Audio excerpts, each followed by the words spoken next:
নমস্কার বন্ধুরা, আমরা সাতক্ষীরা জার্নালিস্ট অ্যাসোসিয়েশনের সভাপতি মোহাম্মদ রেজাউল ইসলাম বাবলু, সাধারণ সম্পাদক সাইফুল আজম খান মামুন এবং যশোর বার্তার সহ সম্পাদক মোজাহিদ ভাই।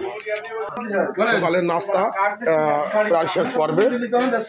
আমার সভাপতি সাহেব প্রায় খাওয়ার শেষ মুহূর্তে, একটু পরে আমরা এখান থেকে বাইরে যাব বনভোজনের উদ্দেশ্যে এবং সকল সদস্যবৃন্দ সবাই আস্তে আস্তে অস্থায়ী কার্যালয় সুলতানপুর বড় বাজারে আসতেছে। এখান থেকে প্রায় অল্প কিছুক্ষণের মধ্যে আমরা বাইরে যাব। সভাপতি সাহেব খাচ্ছেন, দেখেন আপনারা, আমাদের খাবার সব শেষ, এবার সভাপতি সাহেব খাচ্ছেন। সভাপতি আপনি খাইতে খাইতে কিছু বলেন। যুগ্ম সাধারণ সম্পাদক মনিরুজ্জামান মানিকে আমরা এখন নাস্তা করে বেরোচ্ছি। সবার জন্য দোয়া, ভালোবাসা, আন্তরিকতা থাকলো।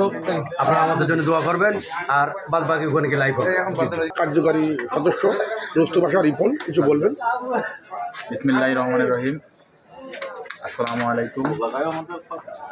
আজ সাতক্ষীরা জার্নালিস্ট অ্যাসোসিয়েশনের পক্ষ থেকে বাৎসরিক বনভোজন আমরা সাতক্ষীরার উদ্দেশ্যে, সাতক্ষীরা থেকে ভ্রমণের উদ্দেশ্যে রওনা দিচ্ছি। সবাই দোয়া করবেন। আসসালামু আলাইকুম।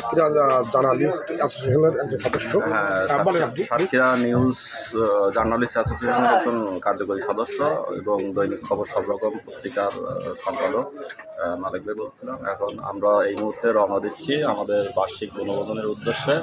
তো আমি পুরো দেশবাসী আপনাদের কাছে দোয়া চাই, আমরা সুন্দরভাবে অনুষ্ঠানটা শেষ করে আসতে পারি। ধন্যবাদ। আপনাকে ধন্যবাদ।